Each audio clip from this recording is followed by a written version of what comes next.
Jadi kita mampir sebentar di isu MBG yang makin kayak isu murahan ini gitu. Karena sebenarnya sudah diprediksi, saya sudah mengatakan 1-2 bulan sebelum itu dijalankan harus ada mapping, harus ada clustering dan sebagainya. Tapi itu kan tidak pernah didengar karena kita rakyat kecil. Waktu itu saya menyaksikan bahwa dananya juga tidak ada dan terbukti itu seperti itu. Nah, ini kan akumulasi dari keracunan anak-anak ini sudah sampai 5.000 menurut data yang beredar di medsos. Kemarin terakhir di Cianjur itu 600-an anak SMK dan itu sudah sampai dia punya raut wajah membengkak katanya. Di dalam waktu yang sama Pak Prabowo juga pidato dari 3 juta yang sudah direalisir itu cuma 0,01% katanya yang punya kasus keracunan dan segala macam ya urusan di lapangan itu. Ini sekali lagi bukan soal angka Pak Prabowo, ini soal sensitivitas dan bagaimana Anda sebagai seorang presiden punya tanggung jawab itu. Karena berapapun itu, kalau sudah menyangkut dengan kekhawatiran orang tua akan keselamatan anaknya, itu akan berdampak kepada kekisruhan di lapangan. Sekarang sudah kelihatan guru sudah melarang juga di beberapa sekolah untuk tidak dimakan. Jadi makanan itu mubazir. Kemarin sudah saya lihat ada yang dijemur untuk makanan ayam. Nah kalau cuma tujuannya untuk makan ayam ya nggak usah pakai bergizi gratis gitu. Ayam itu dikasih dikasih tanah limestone aja dimakan gitu kan. Nah ini yang kayak gini ini kan sekarang posisinya sudah makin kisruh, makin nggak karu-karuan, makin ramai tiap hari ini. Ini harusnya cepat dihentikan kekisruhan ini. Jadi bukan mencari siapa yang salah, sudahlah. Itu kita, tapi dicari apanya yang salah gitu. Apakah mekanisme, sistem dan sebagainya kan sudah bisa direview. Tapi harus mendengar apa yang ada di lapangan. Jadi jangan Pak Prabowo mendengar dari sekitarnya saja. Yang seperti saya bilang, penjilatnya banyak di situ Pak. Saya dengar juga kemarin itu bahwa di sekitaran Bapak, anak-anak muda yang melekat dengan Bapak itu sekarang rajin kali sampai jam 3 pagi di Kertanegara gitu. Sementara yang diangkat sebagai penasihat katanya sih, konon ya, ini A1 sebenarnya infonya, itu sudah 4 bulan nggak bisa ketemu Bapak gitu kan. Terus dibuat apa penasihat itu gitu. Nah kalau Bapak terbatas mendengar sesuatu, itu akan menyesatkan Bapak sendiri gitu. Kita bukan menyalahkan, bukan. Saya melihat Bapak mungkin ada strategi yang dilakukan sekarang. Kalau ini sebuah strategi untuk short term untuk mengambil satu sikap yang akan diletakkan untuk jangka panjang, itu mungkin baik gitu, karena dengan letupan-letupan ini bisa dapat beberapa hal yang bisa membawa nutrisi kebaikan di dalam rencana jangka panjang. Tapi kalau ini tidak, itu akan membawa malapetaka yang besar. Karena apa? Menurut Plato, kalau pemimpin hanya mengandalkan nafsunya, apalagi kalau dibarengi dengan inceran kekayaan, dia akan pasti membelah keadilan. Dan pada saat jurang keadilan itu begitu tinggi gapnya, pasti timbul konflik. Sejumlah kasus keracunan makanan yang diduga sehabis mengkonsumsi makanan program makan bergizi gratis yang terjadi di berbagai daerah belakangan ini cukup menyita perhatian publik. Banyak sekali desakan-desakan supaya ada evaluasi yang cukup komprehensif, ada evaluasi yang cukup menyeluruh supaya program yang cukup bagus dari pemerintah ini tidak ada lagi persoalan-persoalan yang terindikasi bahwa pelajar-pelajar kita itu ada persoalan yang terkait dengan keracunan makanan. Dan bahkan persoalan keracunan makanan terkait dengan program makan bergizi ini juga mendapatkan perhatian dan atensi dari para politisi dan anggota DPR yang ada di Senayan. Inilah yang saya kira ini menjadi salah satu isu politik yang cukup menarik di media sosial, cukup ramai diperbincangkan, terutama di X ataupun di IG, termasuk juga di TikTok. Perbincangan-perbincangan semacam ini sudah mulai mencuat. Itu artinya adalah atensi kita, atensi publik, atensi masyarakat itu sudah mulai bermunculan. Tentu harapan terbesarnya supaya tidak ada lagi peristiwa-peristiwa yang terkait dengan keracunan makanan yang terindikasi mengkonsumsi makanan program makan bergizi gratis. Itulah yang saya kira menjadi salah satu isu yang per hari ini akan saya bicarakan. Pertama, ketika ada beberapa DPR menyoroti terkait dengan kasus keracunan makanan program makan bergizi gratis, itu tentu menjadi atensi yang saya kira cukup serius, dan tentu saja publik berharap supaya ada semacam pembicaraan antara program makan bergizi gratis yang ada di BGN dengan kawan-kawan yang ada di DPR, tentu ini mencari solusi ya. Kira-kira apa yang terbaik supaya tidak ada lagi peristiwa, tidak ada lagi kasus-kasus yang terindikasi mengarah kepada persoalan keracunan makanan. Tentu ini sebagai solusi ya, supaya di kemudian hari tak ada lagi persoalan-persoalan yang terulang, karena saya kira sejak beberapa waktu yang lalu ada peristiwa-peristiwa terkait dengan keracunan makanan ini kan selalu menjadi sorotan, dan pentingnya ada evaluasi yang saya kira memang harus duduk bersama antara berbagai pihak, terutama kawan-kawan yang ada di BGN dengan kawan-kawan yang ada di DPR. Tujuannya adalah mencari solusi, mencari titik temu supaya tidak terjadi persoalan yang semacam ini lagi. Yang menarik adalah ketika anggota dewan itu mencoba untuk memberikan solusi. Salah satu solusinya adalah supaya tidak terjadi lagi soal keracunan makanan, makan bergizi gratis. Misalnya sebaiknya soal ini misalnya kerjasama dengan pihak kantin dan pihak sekolah, sehingga menu yang disiapkan itu cukup fresh dan siap saji, dan saat disantap maka sangat mungkin adik-adik kita yang masih pelajar itu terhindar dari persoalan-persoalan keracunan makanan. Ini tentu sebagai salah satu opsi, ini tentu sebagai salah satu cara supaya terhindar dari persoalan keracunan makanan ini. Dan bahkan anggota dewan itu mengusulkan kalau bisa, sebisa mungkin justru uangnya itu diberikan kepada orang tua.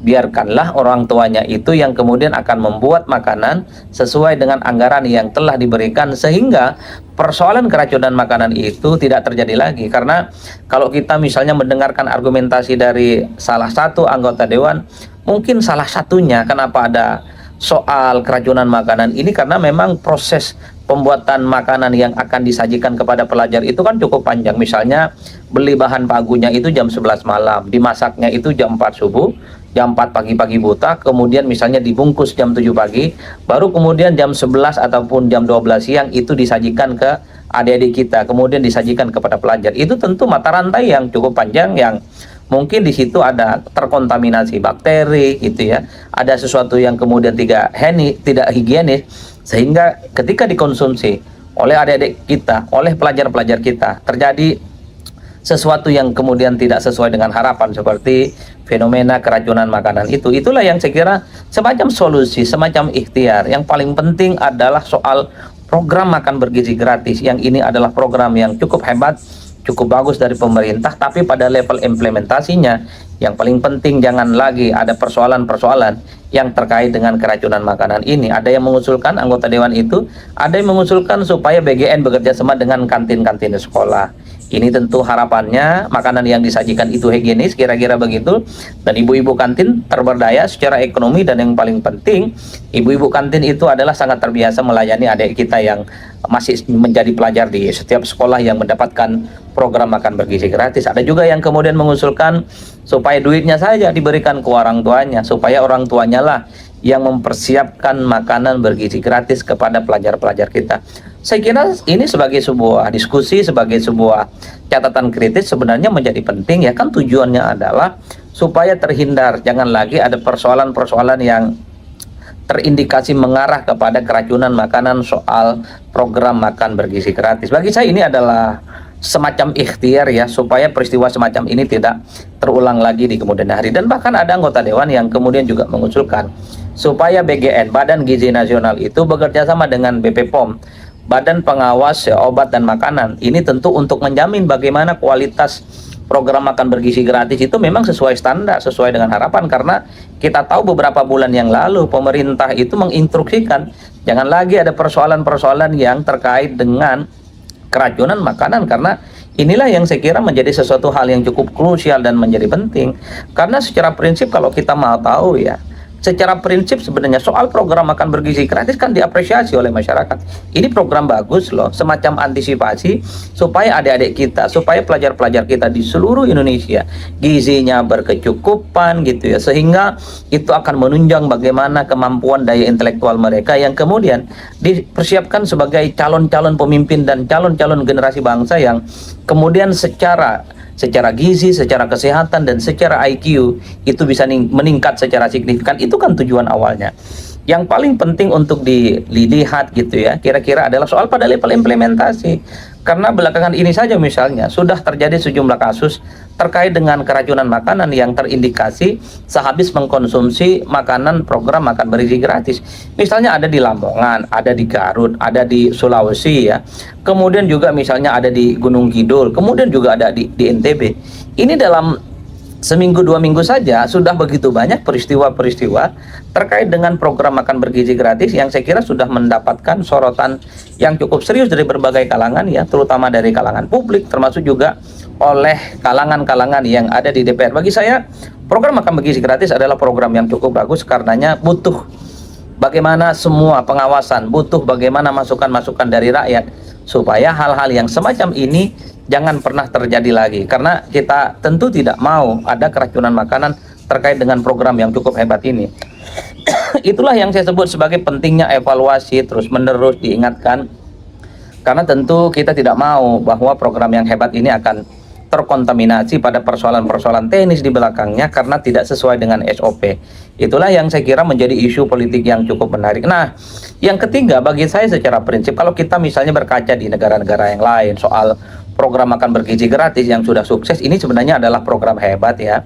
Kan negara-negara maju sebenarnya sudah tahunan lamanya bagaimana menerapkan persoalan makan bergizi gratis, misalnya bahkan melibatkan pihak sekolah, bahkan orang tua siswa juga dilibatkan terkait dengan misalnya kalau ada sesuatu yang kurang, oke terjadi pada penyediaan makanan yang diberikan kepada siswa itu, bahkan katanya kalau tidak salah kira-kira begitu di berbagai tempat orang tua juga bisa mengusulkan kepada pihak terkait soal menu apa saja yang bisa diberikan kepada anak-anak didik kita, kepada pelajar soal apa yang harus dikonsumsi. Misalnya tidak bisa makan telur, maka programnya jangan pakai okat telur karena sang siswa itu takut alergi dengan telur.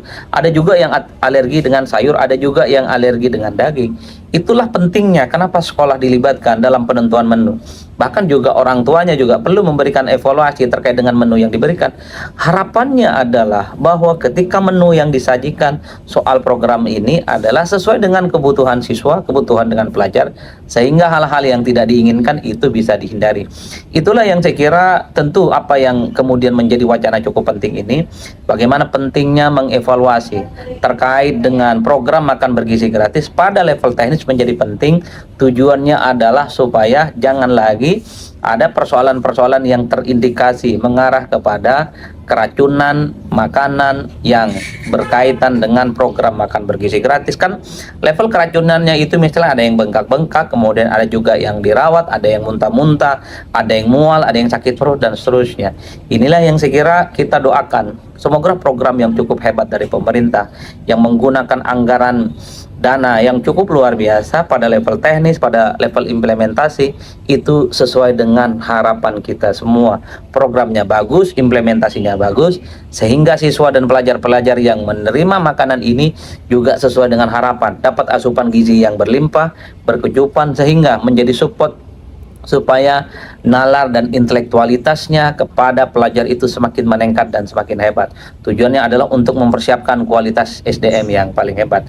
Dari dulu persoalan program makan bergizi gratis itu adalah persoalan pada implementasi. Kalau dari segi ide, dari segi gagasan, dari segi kebijakan, saya kira ini sudah mendapatkan apresiasi yang cukup luar biasa dari berbagai kalangan. Positif, ini bagus.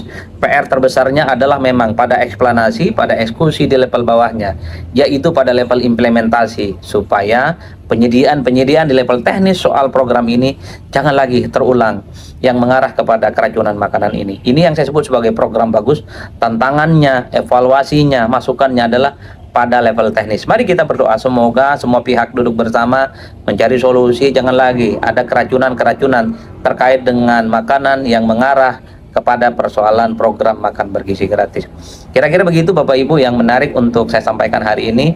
Overall kita senang dengan program makan bergizi gratis hebat ini, tapi sebisa mungkin pada level teknis dan implementasinya supaya tidak ada sesuatu yang kemudian seperti yang belakangan ini viral ya di media-media sosial, termasuk juga di media-media mainstream. Ada beberapa tempat yang terindikasi keracunan akibat makanan MBG itu.